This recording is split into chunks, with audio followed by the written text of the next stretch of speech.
할렐루야! 하루를 여는 말씀 묵상. 오늘 우리에게 주시는 하나님의 말씀은 사사기 19장 1절에서부터 3절까지의 말씀입니다. 우리 손에는 굳은 살이 있습니다. 어릴 적 젓가락질을 하면서 또한 학창시절 연필을 잡고 글씨를 쓰면서 생긴 흔적인데요. 물론 이 외에도 여러 곳에 있을 수 있습니다. 이처럼 반복적으로 어딘가를 사용할 때 자연스럽게 굳은 살은 잡히게 되죠. 물론 그 과정 중에 아픔을 겪기도 합니다. 어느 순간 딱딱해져 버린 그곳의 일부가 되어서 있는지조차 모를 정도로 무감각해져 버리고 마는데요. 저 같은 경우에는 요즘에 글씨 쓸 일보다 컴퓨터 앞에서 타자를 칠 때가 훨씬 많습니다. 그러다 보니 더욱 불편함을 느끼지 못했었습니다.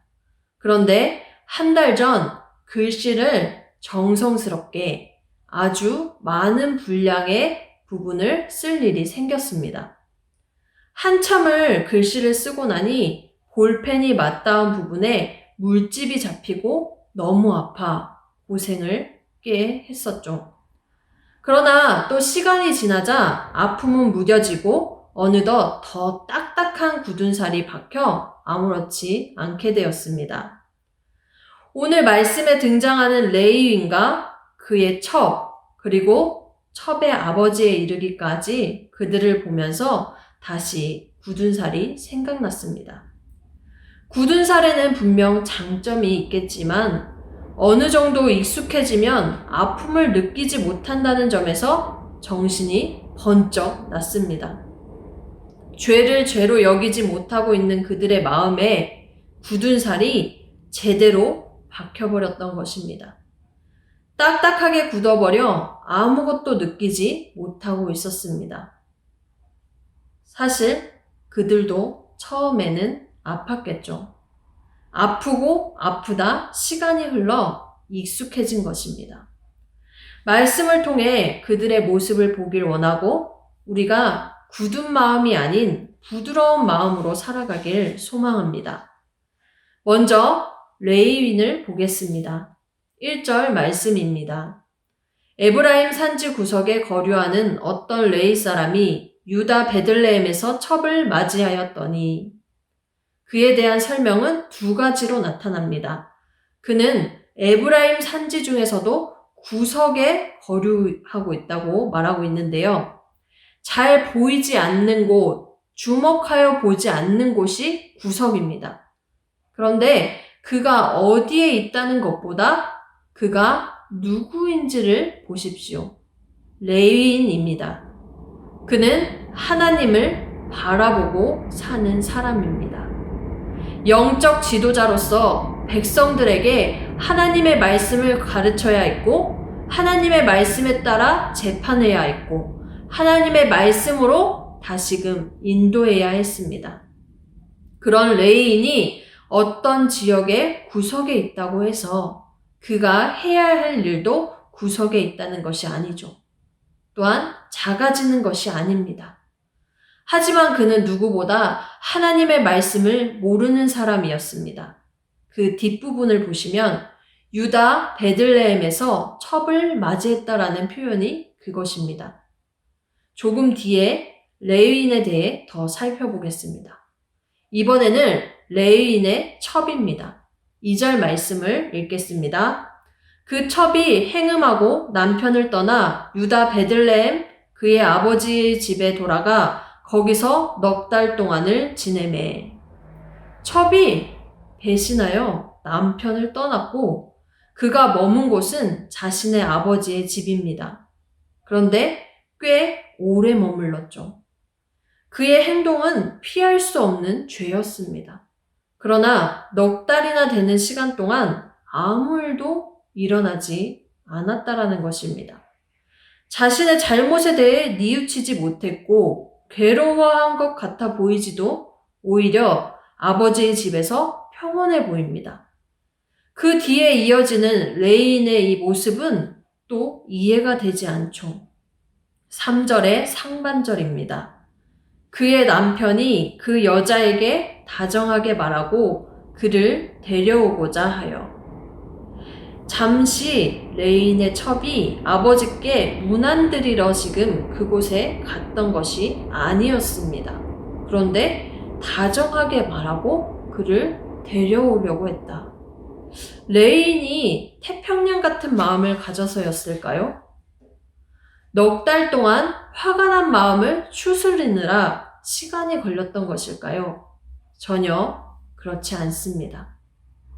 그렇다면 이제 첩의 아버지를 보겠습니다. 3절의 하반절입니다.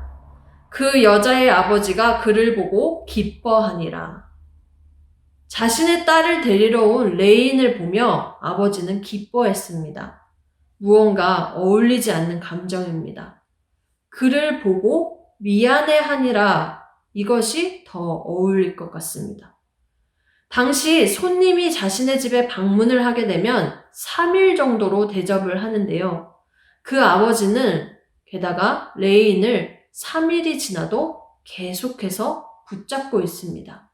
그리고 하는 말이 함께 머물며 먹고 마시자. 딸의 잘못에 대한 어떠한 말도 나오지 않고 있습니다. 이들의 이러한 모습은 그 당시의 타락상을 너무나 잘 보여주고 있습니다. 또한 이후에 닥칠 처참한 상황까지로 연결됩니다. 이것은 그들만의 문제가 아니었습니다. 이후 이제 계속해서 말씀을 보게 되면 베냐민 지파에 속한 기브아에서는 나그네를 외면하는 것이 당연시되어 있었고 불량배까지 나타나 손님을 해하려 하고 있습니다.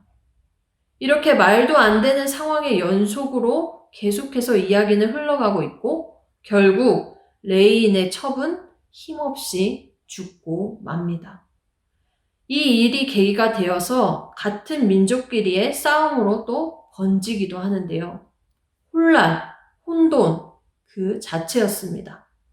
평안을 그 어디에도 찾아볼 수 없는 상태에 이스라엘은 놓여 있죠. 이미 그런데 1절에 그들이 어떠할지를 짐작해 하는 말이 나왔습니다. 이스라엘에 왕이 없을 그때에. 그들이야말로 지금 죄를 죄로 여기지 못하는 딱딱하고 굳은 마음을 가지고 있었던 것입니다. 실상은 지독한 아픔을 겪고 있는데도 말이죠. 살아있는 하나님의 말씀이 그들을 찔러 쪼개야 할 것입니다. 날마다 부드러운 마음을 가지고 있는지 말씀으로 인도함을 받아야 할 것입니다. 히브리서 4장 12절은 말씀합니다. 하나님의 말씀은 살아있고 활력이 있어 좌우의 날선 어떤 검보다도 예리하여 홍과 영과 및 관절과 골수를 찔러 쪼개기까지 하며 또 마음의 생각과 뜻을 판단하나니. 아멘. 코로나가 너무 장기화되고 있습니다. 마스크 쓰는 것이 여전히 답답하긴 하지만 지내다 보니 또 지내게 됩니다. 익숙해져 가고 있는 것이죠. 우리도 모르는 사이에 조금은 허리띠를 풀고 있을지도 모르겠습니다. 이럴 때일수록 우리의 마음이 어떠한지를 날마다 살피며 딱딱하고 굳어지지 않도록 하나님의 도우심을 간구해야겠습니다. 하나님, 오늘도 하나님의 말씀으로 나아갑니다. 부드러운 마음을 주사 깨닫는 은혜를 더하여 주옵소서. 아멘. 말씀으로 승리하는 우리 모두 되길 축복합니다.